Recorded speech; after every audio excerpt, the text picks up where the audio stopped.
Hello दोस्तों, स्वागत है आपका हमारी इस नई वीडियो में। आप देख रहे हैं आपका अपना यूट्यूब चैनल अप्रेंटिसशिप गाइड, जिसमें है ऑल अबाउट अप्रेंटिसशिप ट्रेनिंग। की वीडियो में हम बात करेंगे metal and steel factory Isapur की ओर से निकाली गई अप्रेंटिस भर्ती के बारे में। जी हाँ दोस्तों, मेटल एंड स्टील फैक्ट्री की ओर से स्किल डेवलपमेंट प्रोजेक्ट के अंडर में वैकेंसीज है निकाली गई है, जिसमें ग्रेजुएट और जो टेक्नीशियन अप्रेंटिस है, डिप्लोमा अप्रेंटिस, उनके लिए वैकेंसीज निकाली गई है। दोस्तों अपन बात करें मेटल एंड स्टील फैक्ट्री, तो ये यंत्रा इंडिया लिमिटेड के एक यूनिट है और गवर्नमेंट ऑफ इंडिया का एक उपक्रम है।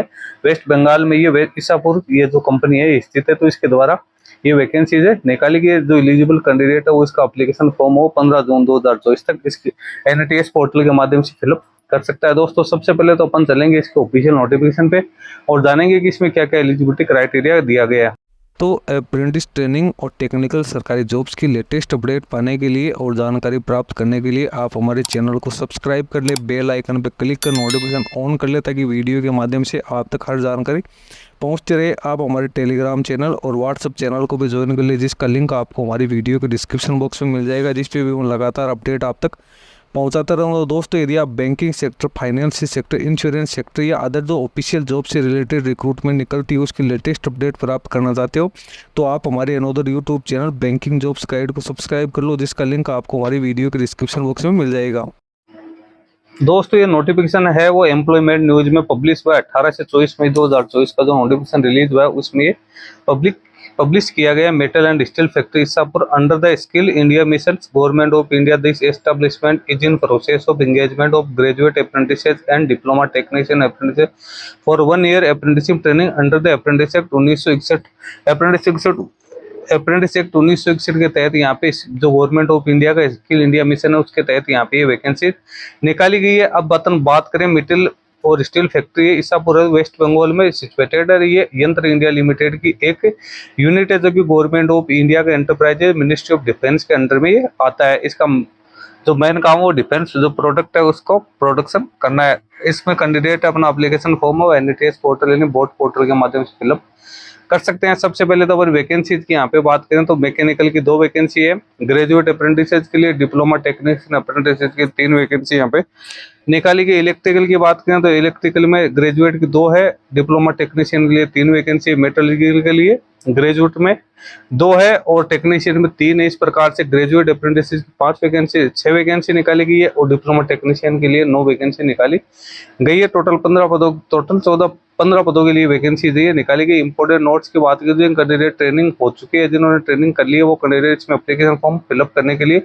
एलिजिबल नहीं है। कैंडिडेट को जो ऑनलाइन रजिस्ट्रेशन है वो अपना NITS पोर्टल के ऊपर रजिस्ट्रेशन करना जरूरी है। इसके ऊपर अपने जो सारे डॉक्यूमेंट्स वो अपलोड करने जरूरी है। अपलोड करने के बाद रजिस्ट्रेशन करने के बाद कैंडिडेट को इसी पोर्टल के थ्रू अप्लाई भी करना है। एज लिमिट की बात करें तो डिप्लोमा होल्डर्स के लिए एज लिमिट 18 से 22 वर्ष रखी गई है। क्लोजिंग डेट है जो एप्लीकेशन फॉर्म भरने की, और इसी प्रकार से ग्रेजुएट जो अप्रेंटिस है जो उनकी एज लिमिट 21 से 25 वर्ष रखी गई है। इसकी गणना क्लोजिंग डेट के अकॉर्डिंग की जाएगी। उसके बाद अपन बात करें तो यहाँ पे एज लिमिट में क्या क्या रिलैक्सेशन है वो यहाँ पे दिया जाएगा। तो SC/ST को 5 साल का, OBC नॉन क्रीमिलियर कैंडिडेट को 3 साल का, फिजिकल डिसेबल पर्सन को 10 साल का यहाँ पे रिलैक्सेशन भी दिया जाएगा। एसेंशियल क्वालिफिकेशन की बात करें तो कैंडिडेट है उसके पास इंजीनियरिंग या टेक्नोलॉजी में जो रिकॉग्नाइज यूनिवर्सिटी या इंस्टीट्यूशन है उसकी डिग्री होनी जरूरी है, वही कैंडिडेट इसमें एप्लीकेशन फॉर्म वो सबमिट कर पाएंगे। उसके बाद जो डिप्लोमा है वो भी AICTE अप्रूव्ड होना जरूरी है। डॉक्यूमेंट्स और इन्फॉर्मेशन क्या क्या रिक्वायर्ड है,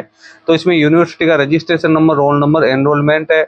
इसके बाद जो आपने कौन कौन से सब्जेक्ट वहाँ पे पढ़ाई की है वो यहाँ पे होने जरूरी है। Detail of additional short term candidate course कोई किया है तो उसकी प्रोविजनल डिग्री और सर्टिफिकेट कंसोलिडेट मार्कशीट है वो कैंडिडेट के पास होनी जरूरी है। अदर डॉक्यूमेंट्स कैंडिडेट के पास में क्या क्या होने जरूरी है जो कि पोर्टल पे कैंडिडेट को अपलोड करने। Anyone गवर्नमेंट ID जिसमें driving licence, voter card, passport, PAN card है वो mandatory, Aadhaar card proof against registration for issue Aadhaar card ये मैंडेटरी है। वैलिड ईमेल ID कैंडिडेट के पास होनी जरूरी है। वैलिड मोबाइल नंबर OTP के लिए जरूरी है। पासपोर्ट साइज का फोटोग्राफ JPG फॉर्मेट में जिसके साइज 200 KB से कम होने जरूरी है। बैंक अकाउंट की डिटेल्स कैंडिडेट के पास में होनी जरूरी है। उसके बाद कैंडिडेट को अपना NITS पोर्टल पे अपना एनरोलमेंट है वो करना जरूरी है। इसकी ऑफिशियल वेबसाइट है www.nits.education.gov .in यानी NATEST 2.0 के ऊपर कैंडिडेट को अपना रजिस्ट्रेशन है करना है। ड्यूरेशन ऑफ ट्रेनिंग की बात करें तो 1 साल के लिए यहाँ पे कैंडिडेट है उनको ट्रेनिंग है करवाई जाएगी। स्टाइपेंड है यहाँ पे देखें तो टेक्नीशियन अप्रेंटिस के लिए 8,000 रुपये और ग्रेजुएट अप्रेंटिस के लिए 9,000 रुपये यहाँ पे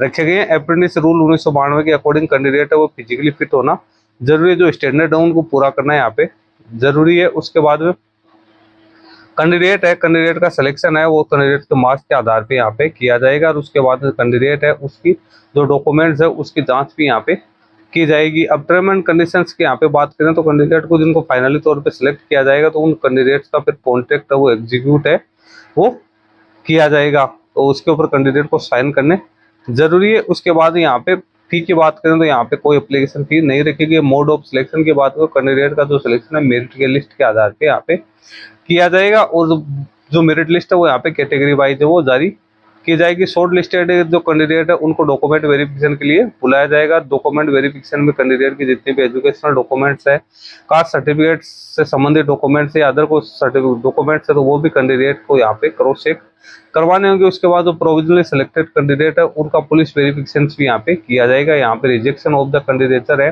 तो कैंडिडेट कंप्लीट एप्लीकेशन फॉर्म भरे, इनकम्प्लीट रहेगी एप्लीकेशन तो कैंडिडेट का एप्लीकेशन फॉर्म यहाँ पे रिजेक्ट है वो कर दिया जाएगा। हाउ टू अप्लाई की बात करें तो कैंडिडेट है उन्हें NATS पोर्टल के माध्यम से एप्लीकेशन फॉर्म को सबमिट करना जरूरी है। NATS पोर्टल पे किस प्रकार से आपको एप्लीकेशन फॉर्म सबमिट करना होता है इसके रिगार्डिंग हमारे चैनल पे कई वीडियो बने हुए हैं, आप जाके उनको चेकआउट कर सकते हैं। उसी हिसाब से आप एप्लीकेशन फॉर्म सबमिट कर सकते हैं। आप लोगों की डिमांड रहेगी तो मैं इसके लिए अलग से सेपरेट वीडियो भी आप लोगों के लिए बना दूंगा। तो दोस्तों जो भी कैंडिडेट, हालांकि वैकेंसीज की संख्या यहाँ पे कम है लेकिन जो भी गवर्नमेंट ऑफ इंडिया के इस एंटरप्राइजेज में अप्रेंटिसशिप करने के इच्छुक है तो वो अपना एप्लीकेशन फॉर्म है NATS पोर्टल के माध्यम से फिलअप कर सकते हैं। दोस्तों इसका एप्लीकेशन फॉर्म हो 25 मई से इसकी ऑफिशियल वेबसाइट पे पोस्टिंग की जाएगी तो उसके बाद में आप एप्लीकेशन फॉर्म भरने शुरू करें। अभी आपको हो सकता है इसकी अपॉर्चुनिटी है शो नहीं हो, आप NATS पोर्टल पे जाके एक बार इस चीज़ को जरूर चेक कर ले। इसका लिंक आपको हमारी वीडियो के डिस्क्रिप्शन बॉक्स में मिल जाएगा, जहाँ से डाउनलोड करके आप इसको चेक कर सकते हो। इस वीडियो में इतना ही।